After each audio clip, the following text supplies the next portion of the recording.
I'm Severn Suzuki, speaking for ECHO, the Environmental Children's Organization.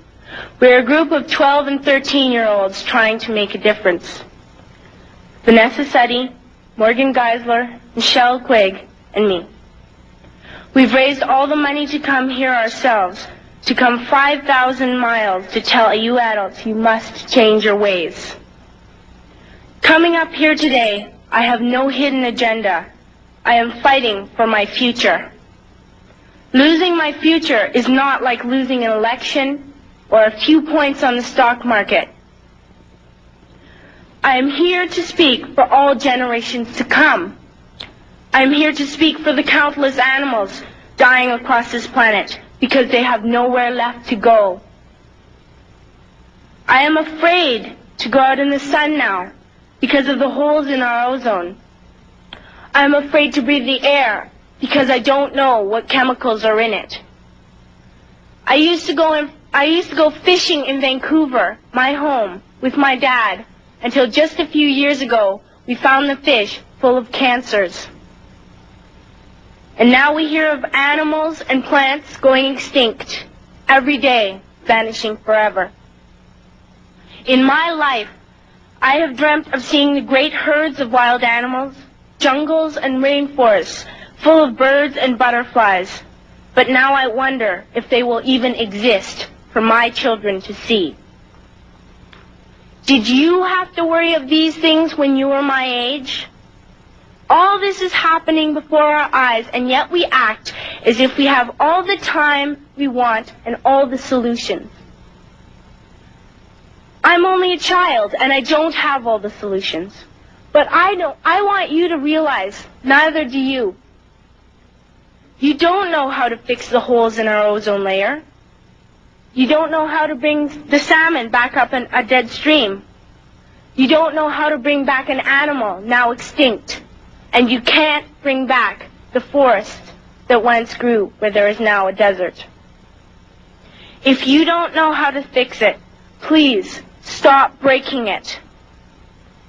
Here, you may be delegates of your government, business people, organizers, reporters, or politicians, but really, your mothers and fathers, sisters and brothers, aunts and uncles, and all of you are someone's child.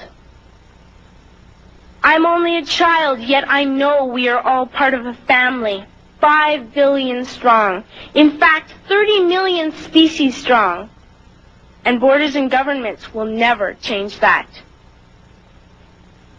I'm only a child, yet I know we are all in this together and should act as one single world towards one single goal. In my anger, I am not blind, and in my fear, I am not afraid of telling the world how I feel. In my country, we make so much waste. We buy and throw away, buy and throw away, buy and throw away, and yet northern countries will not share with the needy. Even when we have more than enough, we are afraid to share. We are afraid to let go of some of our wealth. In Canada, we live the privileged life, with plenty of food, water, and shelter.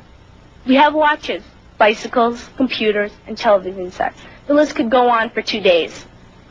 2 days ago, here in Brazil, we were shocked when we spent time with some children living on the streets.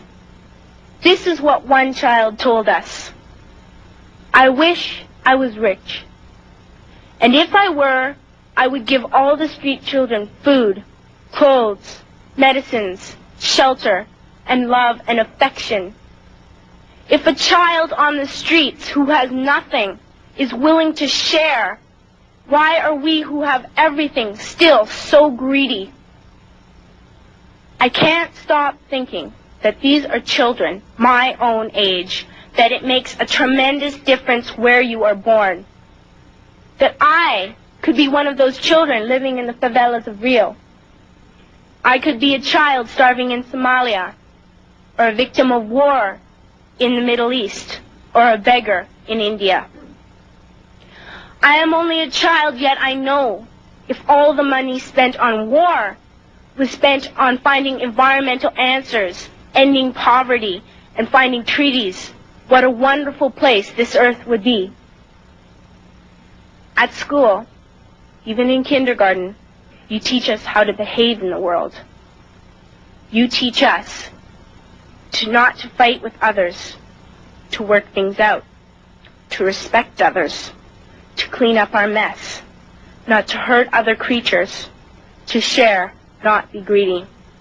Then why do you go out and do the things you tell us not to do? Do not forget why you are attending these conferences, who you're doing this for.